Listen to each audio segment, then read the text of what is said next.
Hi friends, welcome to my channel Amazing Secrets of Beauty. ഇന്നിപ്പോൾ ഇവിടെ ഞാൻ തയ്യാറാക്കാൻ പോകുന്നത് മട്ടൻ ബിരിയാണി. ഇത് നമുക്ക് എങ്ങനെ സിമ്പിളായിട്ട് തയ്യാറാക്കാൻ നോക്കാം. അതിനാവശ്യമായിട്ടുള്ള സാധനങ്ങൾ എന്ന് പറഞ്ഞാൽ ഞാനിവിടെ 3 സവാള സ്ലൈസ് ചെയ്ത് വെച്ചിട്ടുണ്ട്, ഒരു 2 ടൊമാറ്റോ, കുറച്ച് ക്യാരറ്റ്, ഒരു 2 പച്ചമുളക്, മല്ലിയില, പുതിനയില ഇതെല്ലാം അരിഞ്ഞു വെച്ചേക്കുവാണ്. പിന്നെ ഇഞ്ചി വെളുത്തുള്ളി പേസ്റ്റ്,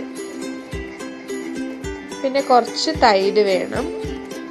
പിന്നെ മട്ടൻ, ഞാനിവിടെ 1/2 കിലോ മട്ടനാണ് എടുത്തേക്കുന്നത്. പിന്നെ ഇതിനാവശ്യമായിട്ടുള്ള അരി എന്ന് പറഞ്ഞാൽ ചെറിയ ജീരകശാല അരിയാണ് ഞാൻ എടുത്തേക്കുന്നത്. ഇനി നമുക്കിതെങ്ങനെ തയ്യാറാക്കുമെന്ന് നോക്കാം.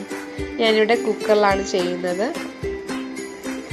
ആദ്യം ഞാൻ കുറച്ച് വെളിച്ചെണ്ണ ഒഴിച്ചു കൊടുക്കുകയാണ്.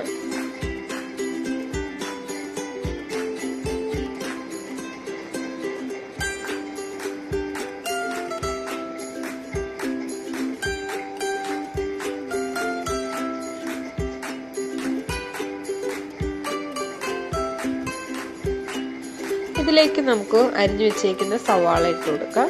സവാള ഇട്ട് നന്നായിട്ട് വഴറ്റിയെടുക്കാം.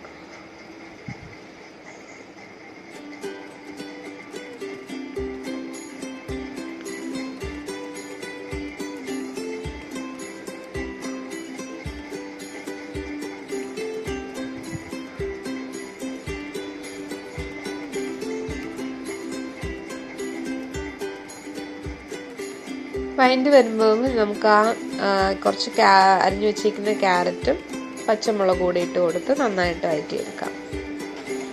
ക്യാരറ്റ് ഇടണമെന്ന് നിർബന്ധമൊന്നുമില്ല, ഒരു ഭംഗിക്ക് വേണ്ടി ഇട്ടുവെന്നേ ഉള്ളൂ. നിങ്ങൾക്ക് വേണമെങ്കിൽ ഇട്ടാൽ മതി. പിന്നെ ഇഞ്ചി വെളുത്തുള്ളി പേസ്റ്റും കൂടെ നമുക്ക് ഇതിലിട്ട് നന്നായിട്ടൊന്ന് മൂപ്പിച്ചെടുക്കണം, അതായത് ഒന്ന് വഴറ്റിയെടുക്കാം നന്നായിട്ട്. ഇത് തന്നെ നല്ല മണം വരുന്നുണ്ട്. ഇനി ഇതിലേക്ക് നമുക്ക് അരിഞ്ഞു വെച്ചേക്കുന്ന തക്കാളിയും കൂടി ഇട്ട് കൊടുക്കാം. അതും കൂടി ഇട്ട് നന്നായിട്ടൊന്ന് വഴറ്റിയെടുക്കണം.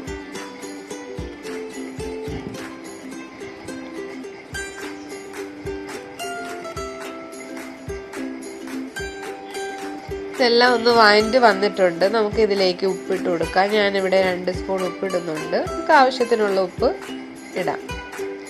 ഇനി നമുക്ക് മസാലകൾ ഇട്ട് കൊടുക്കാം.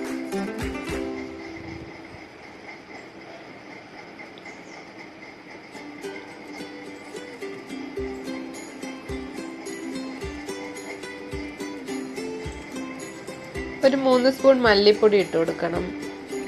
ഒരു 1/4 സ്പൂൺ മഞ്ഞൾപ്പൊടി, കുറച്ച് കുരുമുളക് പൊടി,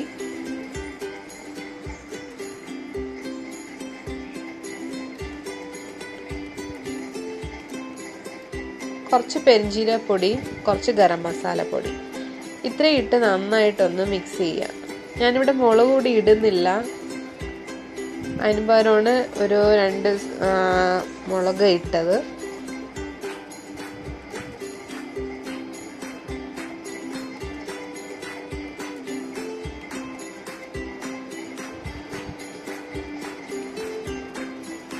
ഇതിലേക്ക് നമുക്ക് നമ്മൾ കഴുകി വെച്ചേക്കുന്ന മട്ടൻ ഇട്ട് കൊടുക്കാം.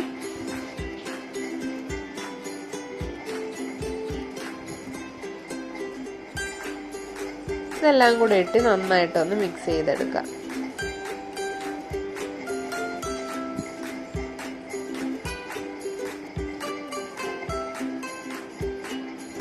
ഇനി ഇതിലേക്ക് ഞാനിവിടെ നല്ല തിളപ്പിച്ച് വെള്ളം വെച്ചിട്ടുണ്ട്. ആ വെള്ളമാണ് ഞാൻ ഇതിലേക്ക് ഒഴിക്കുന്നത്.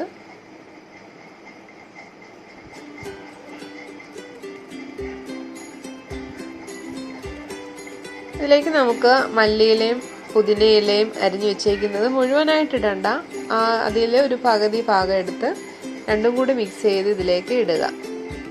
ഇട്ട് നന്നായി ഇളക്കിയിട്ട്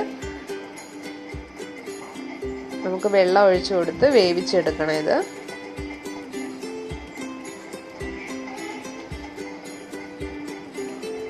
ഇത് ഞാൻ നല്ല തിളച്ച വെള്ളമാണ് ഒഴിച്ചേക്കുന്നത്. അത് ഒഴിച്ച് നന്നായിട്ട് ഇതിലേക്ക് ഒന്ന് മിക്സ് ചെയ്തെടുക്കാം.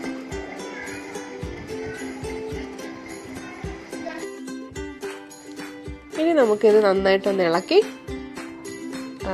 വേവിച്ചെടുക്കാം. മട്ടനായിട്ട് നല്ല വേവ് വേണം, ഒരു 5 വിസിലെങ്കിൽ ഞാൻ കേൾപ്പിക്കുന്നുണ്ട്.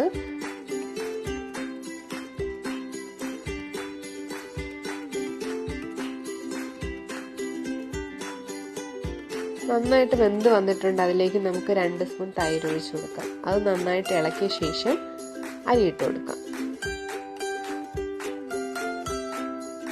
ഇവിടെ ഞാൻ 3/4 കിലോ അരിയാണ് ഇടുന്നത്. ജീരശാല അരിയാണ്. ഇതെല്ലാം കൂടി ഇട്ട് നന്നായിട്ടൊന്ന് മിക്സ് ചെയ്യുക. വേറെ വെള്ളമൊന്നും ഒഴിക്കേണ്ട. ആ വെള്ളത്തിൽ തന്നെ കിടന്ന് അത് വെന്ത് കിട്ടും. ഇനി ഇത് നമുക്ക് അതിൽ ബാക്കി വെച്ചേക്കുന്ന മല്ലിയിലയും പുതിനയിലയും കൂടെ ഇട്ട് കൊടുത്ത് നമുക്ക് മൂടി വെച്ച് വേവിക്കാം. 1 വിസിൽ കേട്ടാൽ മതി. ഇനി മല്ലിയില ഒരുപാട് ഇടുക, പുതിനയില കുറച്ചേ ഇടാവൂ. കാരണം ഒരുപാട് അങ്ങായാലും അത് അതിൻ്റെ ടേസ്റ്റ് വ്യത്യാസമാകും. ഇതെല്ലാം കൂടെ ഇട്ട് നന്നായിട്ടൊന്ന് മിക്സ് ചെയ്ത് നമ്മൾ മൂടി വെച്ച് വേവിക്കാം. 1 വിസിൽ കേൾക്കുമ്പോൾ നമ്മൾ ഓഫ് ചെയ്ത് കണ്ടോ, നല്ല അടിപൊളി മട്ടൻ ബിരിയാണി തയ്യാറായിട്ടുണ്ട്. ഇതെല്ലാവരും ഒന്ന് ട്രൈ ചെയ്ത് നോക്കാം. ഇതിലേക്ക് ഞാൻ കുറച്ച് സവാള, കാഷ്യൂവും കിസ്മിസും കൂടി നെയ്യിലിട്ട് വറുത്തിട്ടിട്ടുണ്ട്. അപ്പോൾ ഇതെല്ലാവരും ട്രൈ ചെയ്ത് നോക്കാമല്ലേ. വളരെ സിമ്പിളാണ്, വളരെ ടേസ്റ്റിയാണ്. അപ്പോൾ ഇതെല്ലാവരും ട്രൈ ചെയ്യുക. അപ്പോൾ എൻ്റെ ഫ്രണ്ട്സ്, നിങ്ങളെല്ലാം ഇത് ലൈക്ക് ചെയ്യുക, കമൻറ്റ് ചെയ്യുക, നിങ്ങളുടെ ഫ്രണ്ട്സിനൊക്കെ ഷെയർ ചെയ്ത് കൊടുക്കുക. സബ്സ്ക്രൈബ് ചെയ്യാത്ത ഫ്രണ്ട്സുകളാണെങ്കിൽ തീർച്ചയായിട്ടും ഇതൊന്ന് സബ്സ്ക്രൈബ് ചെയ്യുക. അപ്പോൾ അടുത്ത വീഡിയോ ആയിട്ട് വരുന്നവരെ ബൈ.